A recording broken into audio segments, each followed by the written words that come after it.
अधिक मास विशेष ऑफर्स फक्त कैलास अडगावकर ज्वेलर्समध्ये. 15 मे ते 15 जून दरम्यान चांदीच्या मजुरीवर 50% सूट आणि सोन्याच्या मजुरीवर 30% सूट. आजच भेट द्या. कैलास अडगावकर ज्वेलर्स, दत्त मंदिर bus stop, Nashik road. Niphad तालुक्यातील कोकण गावातील कथित अवैध दारू विक्रीला विरोध केल्याच्या कारणावरून 2 गटांमध्ये झालेला वाद गंभीर स्वरूप धारण करत गोळीबार, वाहनांची तोडफोड, मारहाण आणि दरोड्यापर्यंत पोहोचल्याची घटना समोर आली आहे. या प्रकरणी पोलिसांनी दोन्ही बाजूंच्या तक्रारीवरून परस्पर विरोधी गुन्हे दाखल केले असून काही आरोपींना अटक करण्यात आली आहे.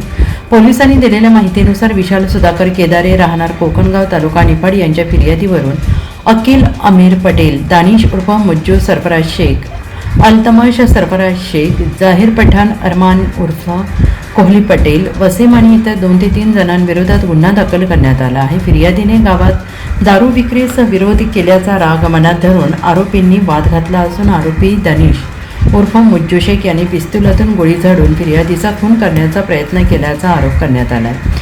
या प्रकरणात दंगल, ॲट्रॉसिटी, आर्म्स ॲक्ट, चिथावणी, शिवीगाळ आणि खुनाचा प्रयत्न अशा विविध कलमांखाली गुन्हा नोंदवण्यात आला आहे. या प्रकरणात विशाल केदारे, बादशाह पठाडे, कार्तिक पठाडे, अमोल तिडके यांना अटक करण्यात आल्याची माहिती पोलिसांनी दिली आहे. या घटनेमुळे परिसरात काही काळ तणावाचं वातावरण निर्माण झालं. पोलिसांकडून पुढील तपास सुरू असून फरार आरोपींचा शोध घेण्यात येतो आहे.